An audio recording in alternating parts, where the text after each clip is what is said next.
Hey guys, it's Ted Bogert. We are back, final show of the week. Today is Friday, TGIF. I'm super excited to have an old friend on the show. She's not old, but we're old friends. Lena Morris is here. I am Entreprenista. We're going to talk about smashing goals and breaking ceilings, all sorts of great stuff. She's an amazing, amazing human being, and I'm super honored to have her on the show. Welcome, Lena. Thank you, Ted. I'm just glad to be here with you today on this Friday, end the week off with a bang. Yes, we're going to kick that all off. Here we go. So I love this topic, which I think I mentioned. But before we take a deep dive into that, can you please share with them some origin story? People love to know where you came from, kind of how you got to where you're at. I have no doubt in my mind that you've always had an entreprenista spirit. People like to know the journey on how you kind of made that into your own and created this world for yourself. So give us a little origin story if you don't mind. I will. So just, briefly, I am a product of 4 generations of entrepreneurs. And I did leave and go out on my own journey. And I worked for PBS and NPR. That's how I ended up in Orlando, Florida, and then got laid off and started on a journey to really dig into being an entrepreneur. But I went into the style, makeup, and wardrobe portion. That was my first business, my first studio. That explains a lot. You're always so polished and look put together, always dressed to the nines, looking amazing. So that makes a lot of sense to me. That was my life for years. And, I failed miserably at my first businesses. I mean, at one point I was homeless. Wow. Oh yeah. So it was, I had to make some hard decisions and ended up staying in my studio for about a month, with, because that's how much I believed in my goal. But at that point was so new to the journey, was just downright embarrassed to tell anyone about it. So just plugged through it, suffered through it. And I like to tell people and clients and audiences that I talk with, if you have, a fire burning in you that much to be an entrepreneur or business owner, that's how following your dream, that you will give up. And that story, my story is not unique to what it is. There are so many people who follow their dreams and they have to have those obstacles. But, I am at the point now where I'm very transparent that I have failed much more than I have.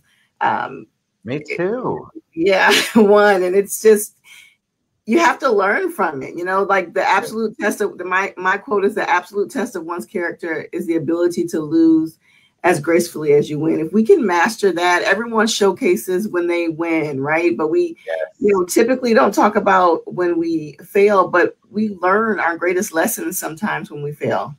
I think the failures are what people want to know, not because, you got a small group that aren't rooting for you, but most people are rooting for you.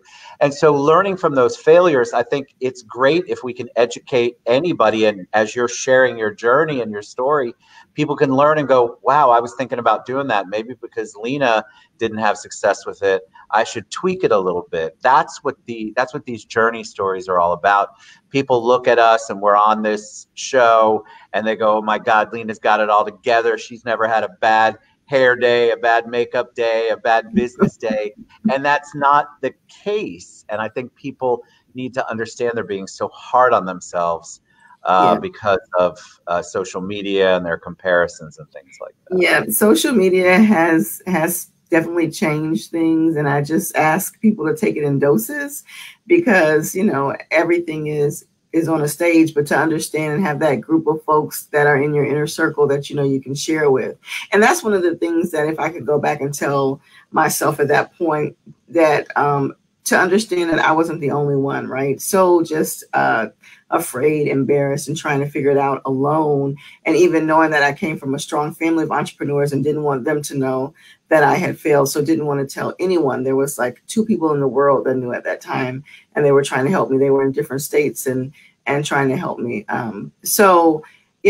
Then, again, I got up and running and I built up a celebrity clientele and I had a studio, I had a TV show, and then I got sick right? Like sick in the hospital for 45 days. So thank God for who was my husband. Yeah, he was my fiance at the time, and he's the reason he found a way for me to get on his insurance and because I had my own business. So many of my entrepreneurs and business owners know what I'm talking about when that is not the primary thing for us. We're not thinking about, investing the money in health insurance. We should be. And sometimes we don't want to talk about it because we know we should be, but it happens. It happened to me. And it's one of the things that I talk to clients about, and I talk to people about going forward, because it's one of those things that you never realize that you need so much until you're in that position. So, I was sick. And so I was sick for 6 months, and we had just upgraded. And, my fiance at the time, he's my husband now, we had just upgraded and gone to a bigger space. So we had invested, most of our funds into that and opened another business that had inventory. So we had stocked with inventory. We got in a commercial space. We had done upgrades to the space. And then I got sick. So for 6 months, I couldn't work at full capacity. I was running my team still, but, I was losing a lot of the clientele that specifically wanted to work with me. And then, like I said, I ended up in the hospital for 45 days and had 2 surgeries. And on the day of my second surgery, as I was being wheeled in, I got a text message to say that my TV show was canceled. So I was like, so those are the things that you write the books about after, because when I came out of that, I was in a really bad place. I was going to ask you, so how do you come out of that? I think there's people that are feeling that right now that are watching. I think people love to hear how somebody helps dig themselves out of that. So, I'll tell you a couple of things. So it was I will be so transparent. It was a bad place. I was depressed. So I just had surgery. I was, not mobile as I was used to being mobile. And I got a call from a colleague, and I didn't have ego. So ego and pivot, not having ego and being able to pivot are 2 things that I will say have always helped me to be able to be resilient and just be able to bounce back in a sense, because I have gone through many, many things. So, I got a call from a colleague, and she asked me to come down and help her with some things. There was a new president at the African American Chamber of Commerce. She asked me to come on and do some consulting with her.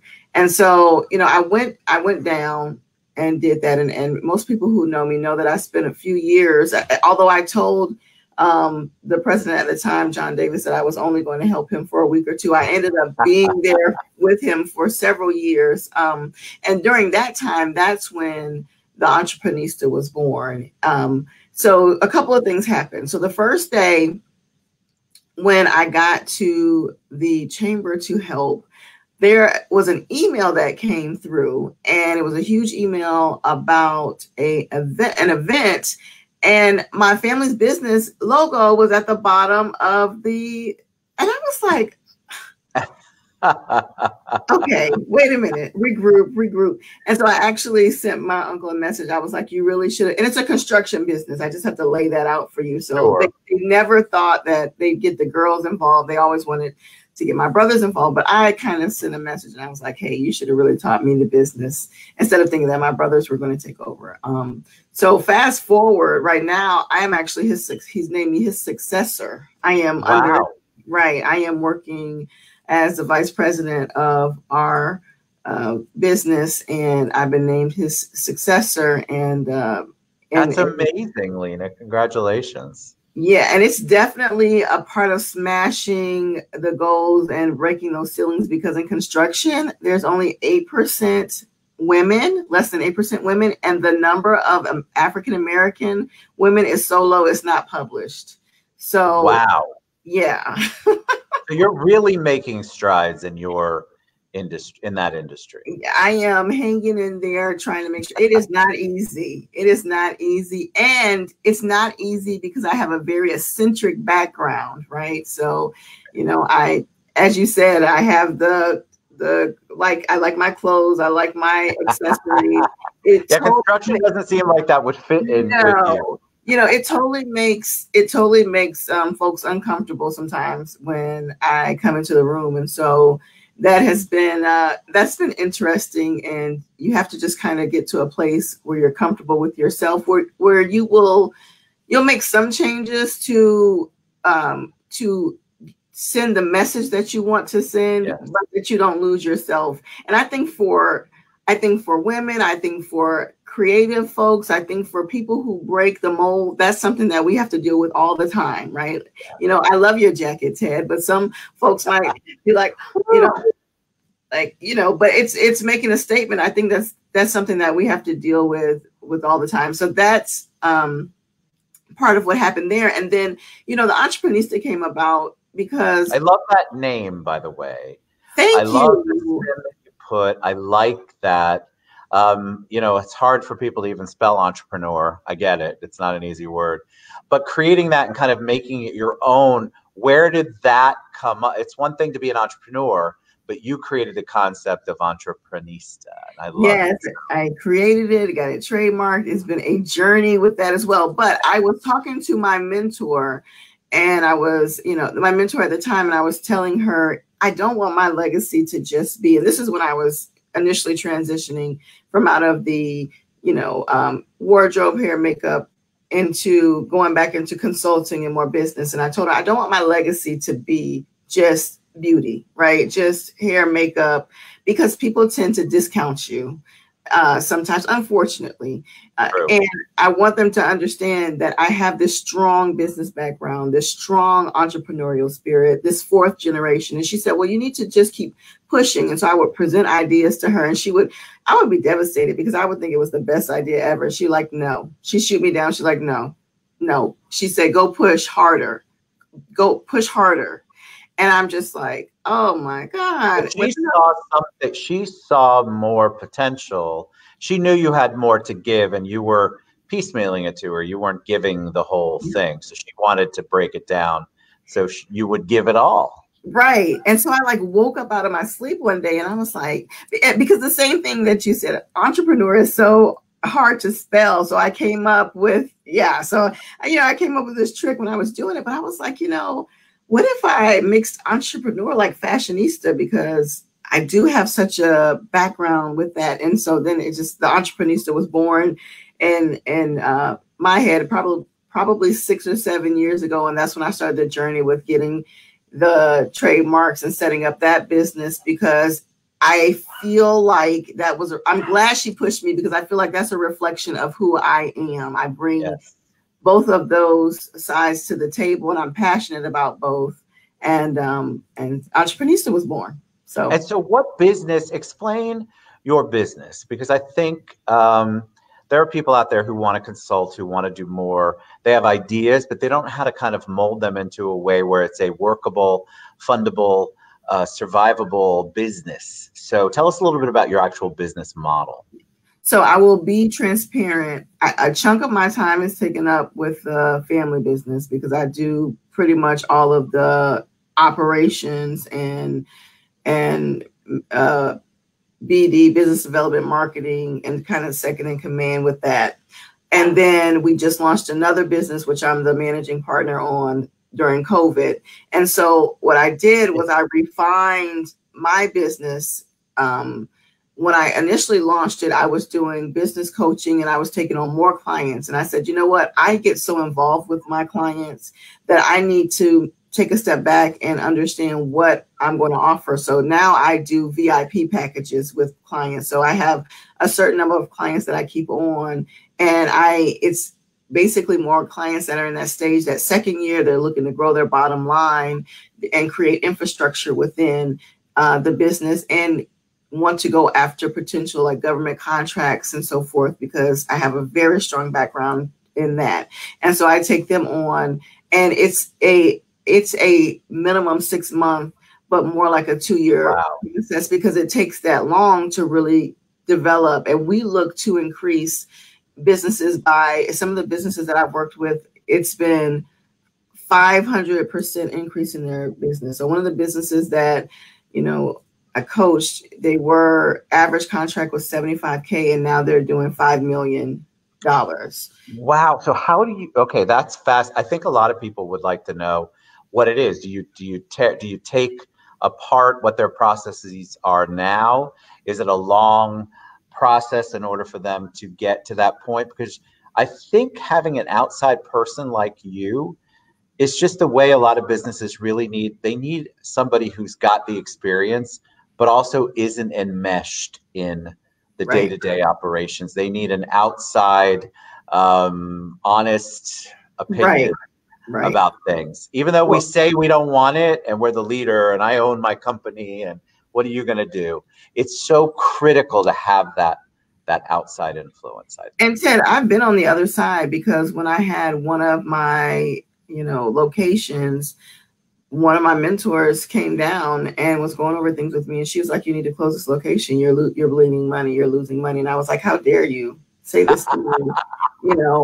Exactly. I cannot do. This defines me. How can I can't close this location? And she was like, "We need to really be looking at the numbers." And so, I say that from a place of understanding and empathy with business owners making hard decisions. So some of the things, there's many different scenarios, but one of the scenarios that I can tell you is that, the business, why I say businesses that are already established, because you do have to have money to work on your business and not in your business. Those are two different things. So working in your business is being granular and actually, running it, not getting the chance to get out, work on your business, which is having conversations with people who can move the needle, who can help you get those, I call it those large ticket items that carry you through those contracts, So, one particular business they had already been in, but they were missing a few pieces, right? So they needed an advocate and they needed someone to look at their infrastructure. And that's what happened. I went in and looked at the infrastructure. And then because of the relationships that I had with other businesses, was able to connect them at the right time. Because the other thing that you have to be careful of being a smaller business is that you don't scale too quickly, right? And I personally have done that. And was one of the reasons for one of my failures. So I'm only speaking from experience, right? So I tell people you have to grow with your growth. You cannot all of a sudden launch and you don't have the infrastructure to handle the deals that come in, because you get that one shot, right? You get that one opportunity. People are like, "All right, Lena, I'm going to give you a chance." And if you don't have the infrastructure to back up all these promises, or you all of a sudden get so busy that you're feeling like I need to grow and you don't grow with that, then you are setting yourself up to fail. Setting it up for total failure. And the reason I can speak so confidently about that is because I have done it. Yeah. One of my business scaled so quickly. I didn't realize I was going to scale so quickly, and was like, okay, wow, what do I do? Right. I'm trying to catch up now with the demand. So that's an important point, to sit down and have a really honest conversation, because I used to have clients, and even when I worked with other organizations, clients that say, Lena, I want to work with this company. I want to work with this company. And I'm like, okay, if they came to you today and offered you a contract, could you support that contract? Right. Right. And a lot of times they would have to step back and say, no, they actually couldn't. Okay, so let's work on how to get to the place where you can support that contract, because when it comes through, the other thing is that I have really been able to help folks with, and have helped my company, the family company with, is strategic alliances and teaming. And that's one of the things during COVID, I would really suggest partnerships. I would suggest not trying to carry the load on your own, but to look for like-minded folks. Collaboration. I agree 100%. It's so funny because I do so much of this, and I'll bring people on that might be considered competitors with each other. And I'm like, you guys have to stop thinking from that lack approach. It's got to be an abundant approach. And collaboration can get you to your goals a lot of times much faster Right. than you just trying to figure out how to maneuver through it. So the strategic partnerships that you mentioned, the alliances are so critical. And yet because we think, oh God, I don't want to share anything because Lena might take my idea, or and you don't want to think like that. That is thinking not from abundance. And so you always should be smart, right? Because I've been in situations where I've shared too much and I have too. I agree. and have had things taken. So so now I try to be very wise about my decisions. So like with the Entreprenista, I didn't, until I had gotten certain things in place, I didn't totally launch it because I'd had 2 and 3 ideas before that I launched prematurely, kind of taken, and I still had to deal with some things, but I was in a better position. So I think that as we educate ourselves as business owners and entrepreneurs, that we timing is everything, and we have to be willing to have the hard conversation. So if there's another thing I could go back in time and tell the younger version of myself, is you can't be afraid to have those hard conversations. Agreed. You have to be okay with saying, hey, this is not okay. What does this look like? We need to put this on paper. Instead of just, okay, I'm just going to go along with it and hope it gets better and think it's going to get better. And then you find yourself in a situation and you're developing maybe resentment, or you're losing money. And then, regardless of what anyone wants to say, when it comes down to your business bleeding money and losing money, it definitely makes you have certain reactions, and we don't want to do that. You want to keep yourself grounded, because once you have those reactions, you can't take it back. And now with social media, I notice people will sometimes go on rants and so forth on social media, and I'm like, oh my goodness, don't do that.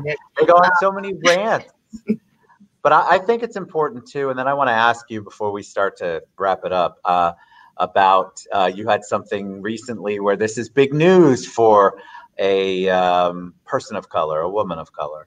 But I think that employers, entrepreneurs need to also empower their people to be transparent and authentic with them without fear of retribution. I hear that a lot. I've experienced that, where I'm afraid to share sometimes things that I know would be helpful if they're open to it, but that I'm afraid that they will take it in a way as an employer, not in the most positive light. And so we have to find ways, I think, to encourage our staff, our employees, our partners to be honest and open with us without fear of how we're going to react. If they're doing it in a way that is positive and for our best interest, I don't know why we would shut that down. But that's what I hear from a lot of people, and I've experienced it too. All right, I have to ask, you have a big thing. You're president-elect. Tell us about that. Yes, so I am a part of an organization, the National Association of Women Business Owners, Orlando chapter. So we are a local organization with an international and national reach. And so a chapter here in Orlando has been established for 25 years. We just actually had our 25 initiative on September 26th. We turned 25. And so I am the president-elect. I will be installed as president in June of 2021, and I'll be the first. So I'm the first woman of color to be president-elect, and I'll be the first woman of color to be president. So definitely huge, wonderful strides. That is so amazing. I'm very excited. I'm excited that we are. So I'm encouraged, because I would hope as we continue going into 2021 and so forth, we will have less first of, right? Because I would hope that just across the board, we would just we would be embracing just everyone's just gifts. But it's wonderful to see with the National Diversity Inclusion and Acceptance Initiative that we have, just to see it trickle down home. I'm really excited to be able to serve in that capacity. and the capacity now. Our current president, Cassie Willard, working very closely with her to have some things done. And we're making plans for this year and next year. And it's going to be a great big party. So, I'm going to have you there, Ted. I can't wait. Listen, you know what's crazy? When I'm listening to you, and then I'll ask, how people can reach you. But I'm listening and I'm thinking it's 2020, and we're still talking about firsts. Sometimes that is overwhelmingly crazy to me. Like the fact that you'll be the first woman of color president-elect and then president, and that we're going into 2021. That's why people, I think, need to embrace the fact that we need to make changes, that all of the screaming from the hilltops is worthwhile, and we have to pay attention to it. So I think it's amazing. And then part of me is like, why did it take so long? It's crazy to me. Yeah, all right, change is good. Change is good. I think you are rocking and rolling. You're obviously smashing goals and breaking ceilings, not to bring that back, but I have to do that segue. Tell us how people can reach you if they want to learn more about what you do. They want to learn more about the organizations you're involved in. What's the best way people can reach you, Lena? So you can follow me on social media because I try to stay active and share. I am involved with a number of community organizations. And so I believe that I'm tagged on some of the, and my link is on some of the promo for the show. I am Entreprenista. The website that's there is my website with my email, and you can always email me to get in touch with me, and I will respond. And I am rolling out a new podcast. So then a lot of things. Yeah, I have a partner. We're tying some things up, and we'll be rolling that out. But I think it's important because it's going to talk about some of what we're talking about, just the nitty gritty, some of the things that people don't want to talk about, that they're like shy away from. We're just diving right in, and because it needs to be said. So the social media, Facebook, and the website are the best ways to reach out to me. Email. I'm great with email, and I'm great with responding to you on Facebook. That's what I would say is the easiest. I agree. All right. Lena Morris, I am Entreprenista. You are amazing. You know how much I love and appreciate you and all that you do in the community. I think it's so awesome, always positive. And I love that you shared those obstacles. Guys, you are facing obstacles. We all have faced them. So if you want to reach out to Lena, learn more about what she's doing and how she did it, she's obviously an open book and such a joy to have on the show. Thank you. Yep, maybe too much of an open book, but hey. I love it though. Authentic, vulnerable, transparent. These are my favorite words, because why? Then I am not smart enough to keep up with not being that way. I can't just pretend. And I think a lot of people spend way too much energy on pretending. And I think it's so much better if you can just be honest. So I love what you're doing. Lena Morris, I am entreprenista.com. Go visit her, go find out more about what she's doing, and support her organizations. Congratulations to President-elect. I'm happy for you. All right. Have a great weekend, everybody. You're amazing, Lena. Thank you, guys. Appreciate you. We'll be back next week. See you later.